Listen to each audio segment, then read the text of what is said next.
Hello, ladies and gentlemen, and welcome back to Sports Talk. Today, I'm going to be previewing the Big Ten East.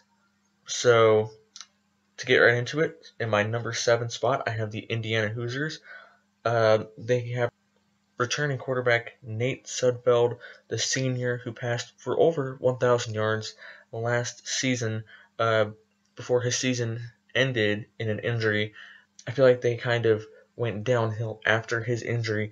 So hopefully he can stay healthy this year, but due to the competition in the East this year, I feel like it is the stronger out of the two divisions in the Big Ten this season. I feel like their talent does not stack up well against the other teams, so that's why I had to put them at number 7. They did lose both running backs, and Tevin Coleman need to replace both of those guys, and their head coach, Kevin Wilson, this could be a make or break season for him. I feel like he's done great things there. I feel like they've been more competitive. I don't know, I feel like last season would have been a lot more successful if Sudfeld would have been able to avoid the injury. But unfortunately for them, he did get a season-ending injury. But this season, I think that they can do better and possibly even move up out of the 7th spot. Definitely not that far. Maybe the 5th spot would be the highest they'd get. And moving on to their key games, versus Florida International, at Wake Forest, at Purdue, and Western Kentucky. Obviously, those are not extraordinarily great teams, but for Indiana, if they can win those games, I think that they might even be able to become bowl eligible. So we'll have to see what happens there. And then moving on to the 6th spot, I have the Rutgers. They lost quarterback Gary Nova, so that's going to be some big shoes to fill for that offense. I do believe Chris Laviano is going to be the replacement for him. They have running backs Desmond Peoples and Josh Hicks. Last season they were 8-5, 3-5 in conference play, and then 0-3 versus top 25. They're going to want to work on the top 25 record. It's just not a good record to not even beat one top 25 team. They do have senior wide receiver Lante Carew, who had over 1,000 yards receiving last season. He's going to be a big piece for them and for their new quarterback in Laviano. I think they'll go about 5-7 to maybe 6-6. Their key games being at Penn State versus Kansas, at Army, and versus Maryland. Penn State obviously is going to be pretty difficult for this team. Penn State's going to be pretty talented and pretty tough to beat for just about any team in the Big Ten, I do believe. I think they're going to have great defense, but we'll get to them a little bit later. And versus Kansas, I think they can definitely pull that one off. If they can get that quarterback position stable, I think that this can be a team that matches last year's success. But it really depends on the quarterback play, I think. And then moving on to the 5th spot, I have Maryland, who they just lost. They lost a ton of that offensive talent. They lost their quarterback, C.J. Brown. He was a big part of their running game. Caleb Rowe, the senior, is going to replace him. Running back Brandon Ross, he's a senior also, so they do have some of that senior talent, if you want to call it that. And in their wide receiver position, this is where they really took the biggest hit. They lost just a ton of talent. They lost Stephon Diggs, Dion Long, Marcus Leak, Jaquil Vay. Just a ton of talent that they just lost right there. It's going to be hard to make up all that talent off the bench. But not saying they can't do it, because I know they can. A very talented team just a year ago. Kind of a tough schedule for them.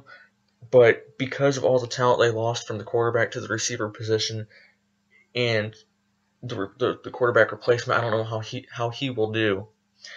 If he can do as well as C.J. Brown, then I'd say it really depends on their receiver position, which I think later on in the season they will become a lot better. Early on in the season they are going to struggle, and early on in the Big Ten play, when you get to some really dominant defenses, they are going to struggle quite a bit there. Moving on to their key games, at West Virginia versus Michigan versus Indiana, and at Rutgers. I have this team finishing about 5-7. They might surprise me here and maybe be 7-5, 6-6.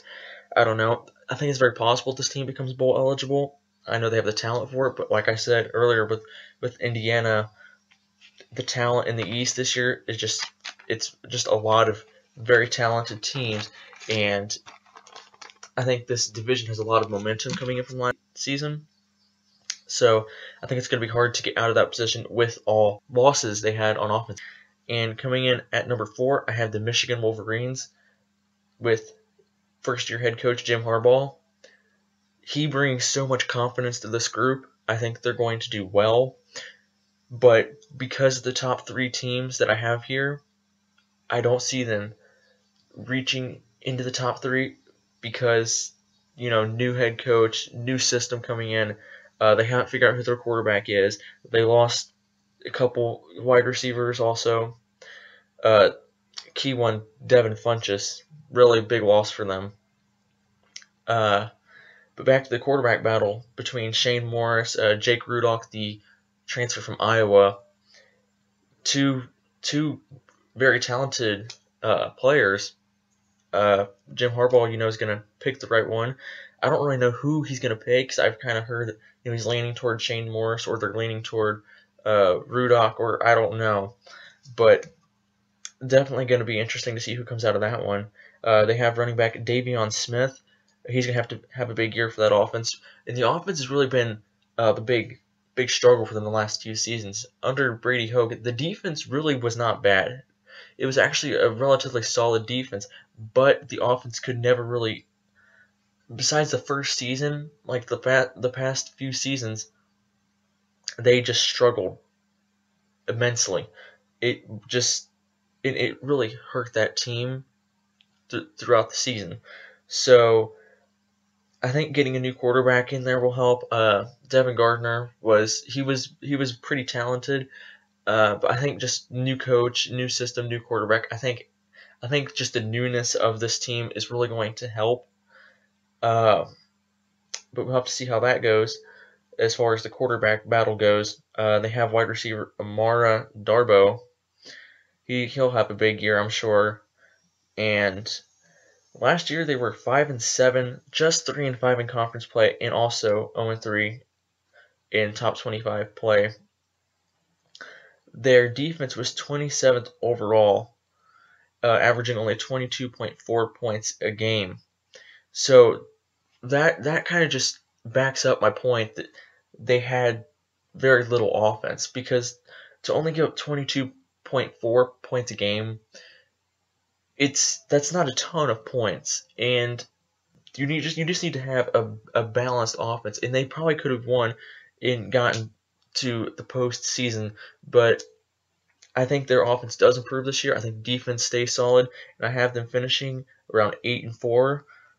I think their key games, their first game at Utah, that's going to be a big game. First game under Jim Harbaugh. How are they going to come out and play? I don't know. I'm going to be interested to see it. I don't know if they're going to be able to win that. But one thing I do know is Jim Harbaugh has brought so much confidence to this program and momentum, and I do think they're going to do well because of that. So I think it's very winnable for them, but it's going to be, like I said, at Utah, which is going to make it all the more difficult. But I mean, we'll have to see. Versus Oregon State, they have first-year coach under Gary Anderson, so interested to see how they're going to be also. Versus Michigan State has not been an easy team to beat the last few seasons, so that's going to be pretty difficult. But they do have that at home, so that will help them. At Penn State, and then at Ohio State, 2 very tough road games. At Happy Valley, and then in the Horseshoe. I think if they were home, I think they would have more of a chance of winning them, but being away, it's going to hurt them a little bit more. But I do think they are winnable games, because this team is just going to be better than they have been the last few seasons. Like I said, I have them going 8-4, and in the 4th spot. In the 3rd spot, I have Penn State. Now, that might surprise a few people, only having a second-year head coach in Joe Franklin.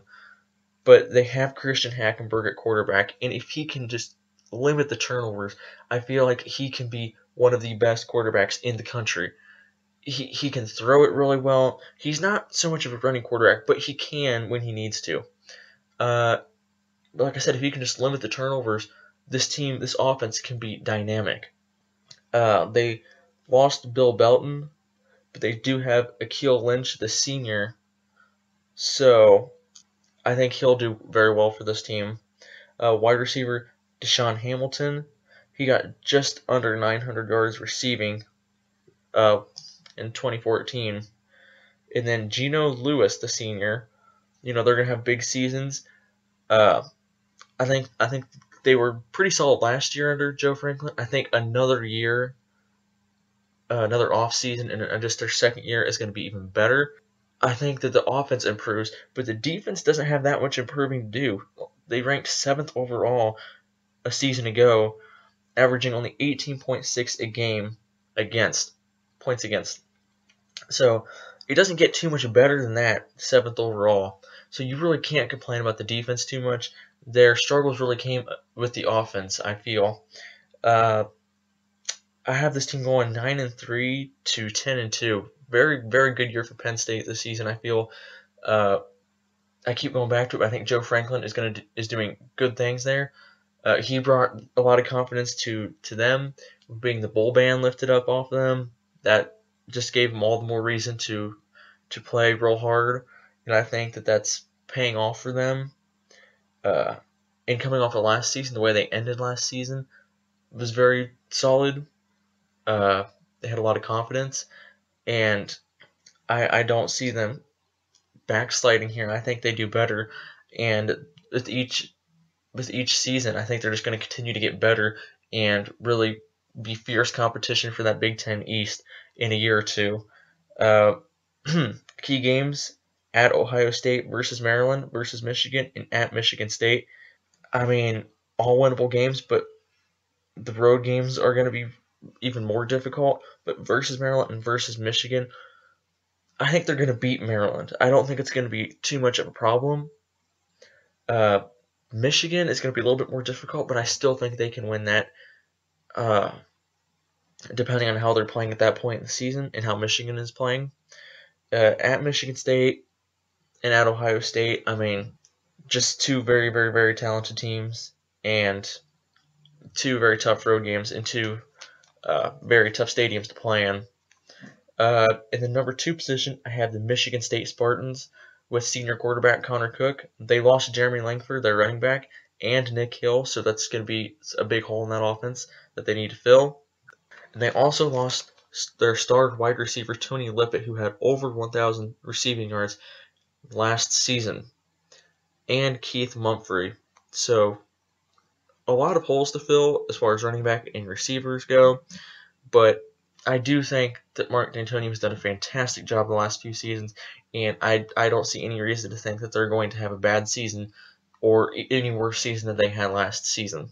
So, and they also have defensive end Shalik Calhoun, the 5th-year senior, leading that very vicious defense. But I'm going to be interested to see how they do without their defensive coordinator, Pat Narduzzi, who left at the end of last season to go coach at Pittsburgh. I'm just wondering if they're going to be as dominant. I don't know. Those questions are only going to be able to be answered when the season starts.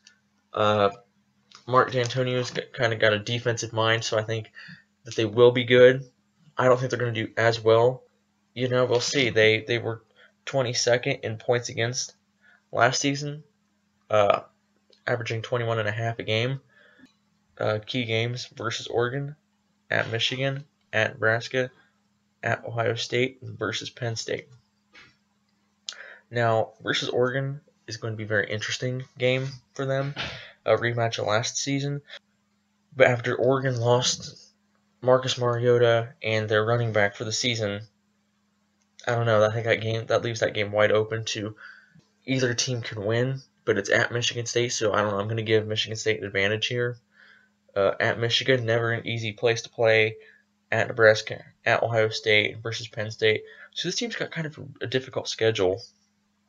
But I still have them going 10-2, only dropping 2 of those games. but very talented team. I mean, you just can't say enough about the coaching of this team. It is unfortunate that they lost their defensive coordinator. Otherwise, I may have put them at number one. But you got to. I believe that Mark Antonio has brought in one of the best defensive coordinators because that's just what Michigan State is. Michigan State is a defensive team, and so I just believe that they're going to still be very solid defensively. I don't think they're going to be as dominant as they have been the last couple seasons, but we'll see. And number one, I have Ohio State.